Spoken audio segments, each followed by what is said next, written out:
Alright, so we're going to do the reaction of carbonate. Oh, sorry. Carbonate with HCl. Alright, so this reaction actually occurs in a couple of steps, so I'm just going to write them all out and then we'll end up with the final reaction to it. So the first step is we know that HCl is a strong acid, right? So it's going to dissociate immediately into H plus and Cl minus. So that H plus, once it's in solution, the negative carbonate will immediately want to bond to that H plus, right? So that is going to form HCO3, right? So carbonate has a charge of 2 minus, right? So 2 minus plus the 1 plus of hydrogen, right? That's going to give us a net charge of -1, right? And then the chloride ion from HCl will also be here, which is just a -1 as well. So that gives us our first step. So in the next step, we're going to assume that we still have more HCl to use, that we have it in excess. So we're going to write the products of the last reaction, HCO3 minus, which is called bicarbonate. I don't think you need to know that, but it's good to know. And then Cl minus, and I'm going to add another molecule of HCl here, okay?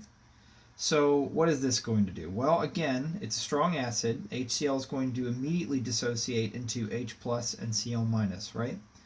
And the negatively charged bicarbonate anion is going to, again, attack that hydrogen ion. And that will give us H2CO3. Now, bicarbonate, HCO3 minus, has a charge of -1. We're bonding it to a hydrogen ion with a charge of +1, so those will cancel each other out to give us a charge of 0 for this molecule.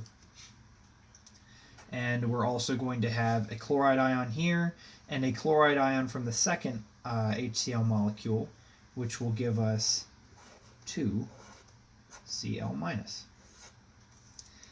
So the next part is not necessarily a step, but it's something that will happen.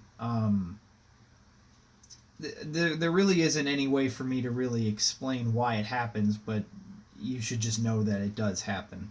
So this molecule here that was formed is called carbonic acid. Okay, carbonic acid will decompose. When it's in water, it will decompose into water and carbon dioxide. So you're probably thinking, where the heck did that come from? So one way to look at it is think about the atoms that are in both water and carbon dioxide. We know carbon dioxide is CO2, right? And water is H2O. So let's start with the easy one, water. We have, if we want H2O on this side, we have 2 H's here and 3 oxygens, right? 2 hydrogens, 3 oxygens. So we can subtract that from carbonic acid, right? And write H2O. That leaves us with no hydrogens and a carbon atom and then 2 oxygen atoms. So that's C and then 2 oxygen, right? 2 O's. So CO2. So one way to think about it is that is carbonic acid will decompose into the things that it's literally made of, water and carbon dioxide, right?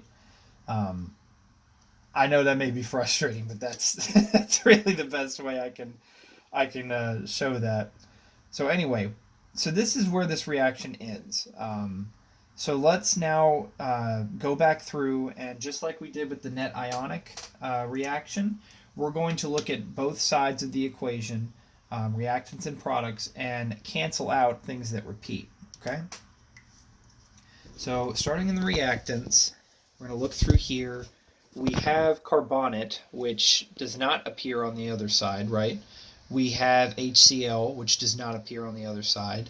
And HCl shows up twice in the reactants, so neither of those are here. We have bicarbonate, HCO3 minus. That does show up on here on the product side. We have HCO3 minus, HCO3 minus here. Those are both exactly the same. We can cancel those out.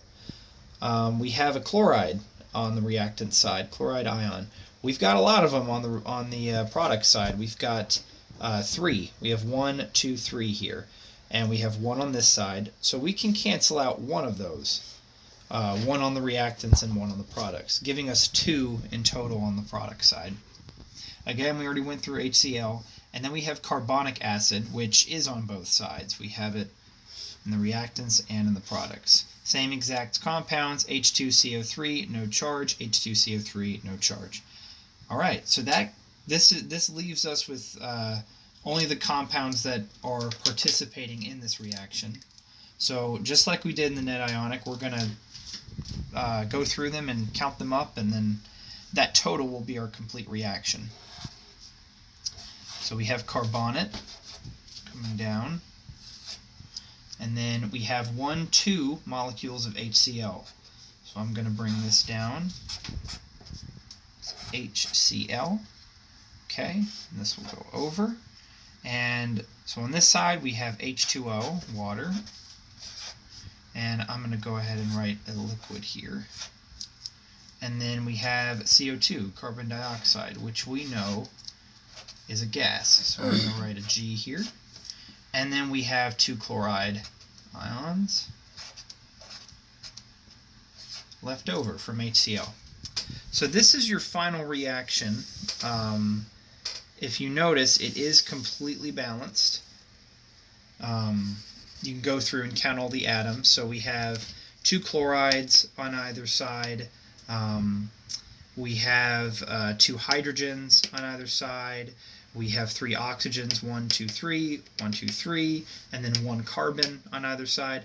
And the charges are balanced. We have 2 minus from carbonate and the reactants, and we have 2 separate chloride ions, each with a -1, giving us a total of -2. So this reaction is completely balanced, and it has everything you need to know. This is not the net ionic reaction, though, right? So there's only one more step you really need to do to get your net ionic, which I won't. I'm going to let you do that. But yeah, if you have any questions, just let me know. That's it.